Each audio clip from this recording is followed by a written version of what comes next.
You know, when we talk about war, what's the first thing that comes to mind? It's usually explosions, tanks, lines moving on a map, right? We're all used to tracking conflicts with the traditional math of battle: who gained territory, who lost equipment. But what if we're counting the wrong things? What if the real fight isn't with artillery, but with assets and liabilities? Today we're going way beyond the headlines to audit this war's true balance sheet. And trust me, it's a high-stakes financial drama with consequences that are absolutely irreversible. And that, right there, is the key to this whole analysis. This isn't about just counting tanks or territory in the here and now. Nope, this is about auditing the future itself. We're going to look at this whole thing through the cold, hard lens of competing financial ledgers to figure out who's really winning and who has already lost in a way that's permanent and catastrophic.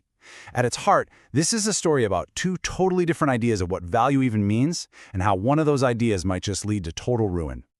So here's how we're going to break it down. First, we'll frame this whole thing as a war of financial ledgers. Then we're going to dive deep into Russia's balance sheet and what our sources are calling the paradox of plunder. After that, we'll flip the coin and look at the West's strategy as one big geopolitical investment. And finally, we'll pull it all together for the final and, as you'll see, irreversible accounting. All right, so let's jump right in. The central idea we're exploring today is that this conflict is really a clash between two completely opposite financial philosophies.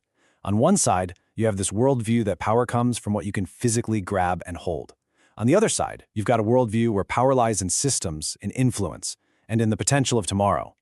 It's basically a battle between a strategy of take it now versus a strategy of invest for later. And this slide just lays it all out, crystal clear. Look at the two playbooks here. On the left, Russia's strategy. It's all about tangible acquisition. Seize the land, seize the resources, seize the factories. It's an old-school conqueror's logic. And how do they pay for it? Well, by cracking open the national piggy bank, liquidating the savings that were meant for the country's future. Then look at the right. The West strategy is completely different. It's more abstract. It's about spending a ton of money not to own something, but to achieve a goal. In this case, containing a rival and making its own alliances stronger. You just couldn't have two more different approaches, and you've got to understand this difference to get the whole story. Okay, so with that in mind, let's take a hard look at Russia's books. Now, on the surface, it really looks like Russia has pulled off one of the biggest resource heists in modern history. I mean, the assets column on its balance sheet looks absolutely massive.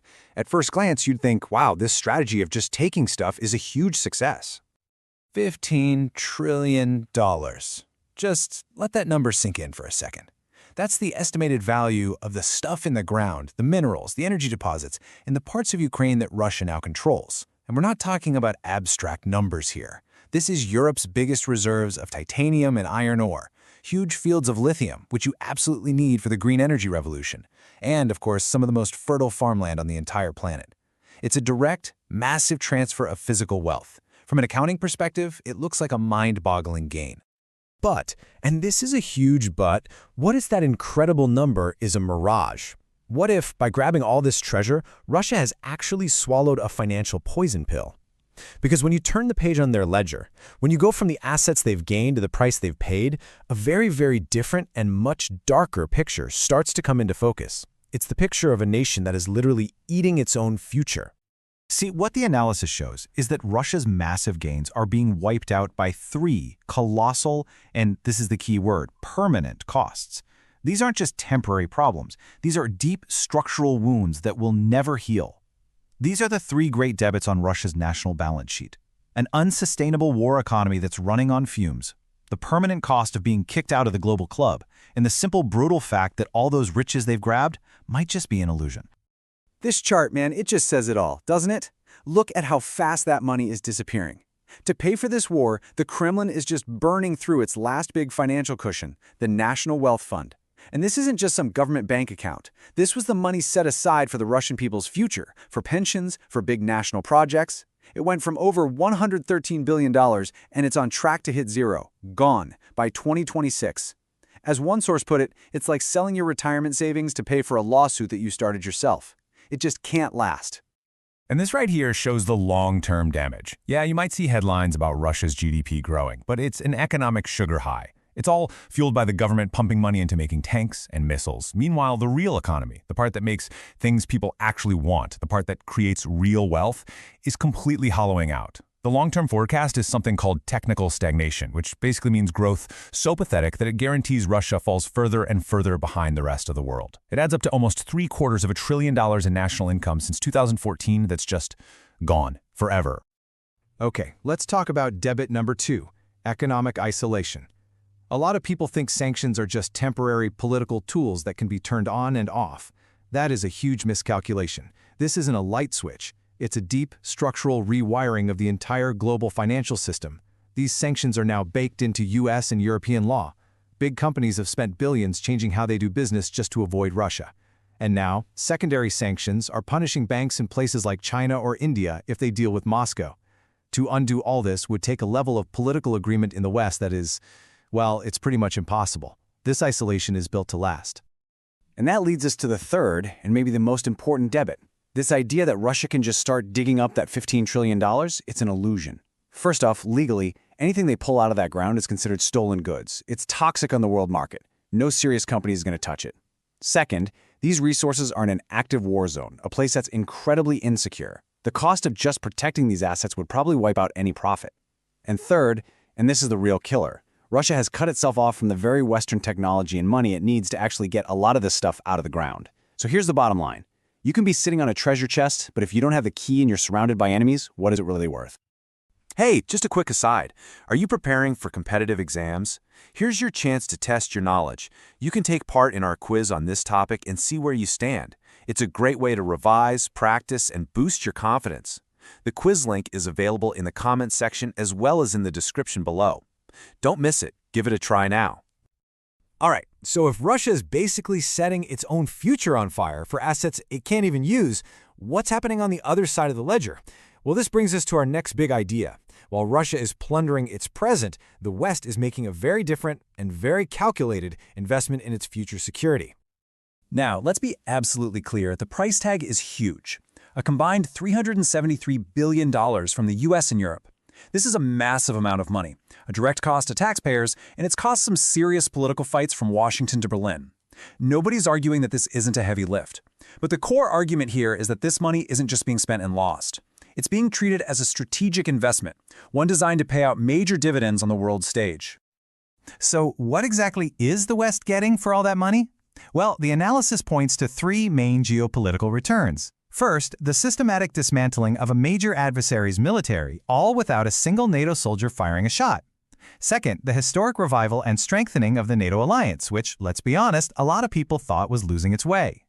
And third, a massive generational boom for the West's own defense industry, which helps modernize its own forces for whatever comes next. And you can see the results right here. For just a fraction of its annual defense budget, the West has helped Ukraine weaken Russia's military so badly that it's no longer a serious conventional threat to NATO for at least the next decade. The invasion also shocked Europe out of its complacency. You had neutral Finland joining NATO, literally doubling the alliance's border with Russia, and countries like Germany finally jacking up their defense spending. And get this, a huge chunk of that aid money just flows right back into American and European factories through record-breaking arms sales, creating jobs at home and upgrading their own military hardware. Okay, so this brings us to the final act, the final accounting. We've looked at both ledgers. We've seen Russia paying a permanent price for a prize it can't really cash in, while the West is playing a long, expensive, but strategic game. But hold on. In any huge conflict like this, there's always someone else making a killing, right? So who are the real winners here? Who's profiting from all this chaos without taking on any of the risk? This slide right here is the climax. It's the final balance sheet. Let's walk through it. At the very top, the clearest winners of all, third-party profiteers. We're talking about defense contractors, global energy companies. They have made hundreds of billions in pure profit with zero risk. Below them, you have the West, the strategic investor. They've paid a high price, but in return, they've contained an adversary and strengthened their team. The losses are financial, sure, but they're recoverable. Then, the clear victim, Ukraine. The human and economic devastation is just catastrophic. But in the middle of all that tragedy, it has saved itself as a nation and secured a path to join the West. And then you get to the bottom, to Russia, the one who started it all, gained some contested land they can't really use, and in exchange, they sacrifice their entire economic future, their place in the world, and their access to technology. And what it all boils down to are these 2 completely different futures. It's really a tale of 2 destinies. Ukraine has tragically lost its present, there's no question about that. But its path forward, as hard as it will be, is one of rebuilding and joining the world's most advanced economies. There are billions pledged for that future. Russia, on the other hand, has deliberately chosen the opposite path. It has traded its own future for a plundered present, choosing to go down a road of isolation, stagnation, and a technological gap that will haunt it for generations to come. And this, really, is the final verdict from the analysis. There's no gray area here. When you cut through all the noise and just look at the cold, hard numbers on the ledger, the conclusion is unavoidable. In the final accounting of this war, the choice to trade a future of growth and opportunity for a present of plunder isn't a victory. It is a catastrophic and irreversible loss. And so we end with this question, something for you to think about. It really gets to the very heart of what winning even means in our modern world. It challenges that ancient idea that more land equals more power. When a nation sacrifices its own future, its technology, its economy, its people's prosperity, all for things it can grab today, can the land it conquers ever be worth more than the potential it has permanently destroyed?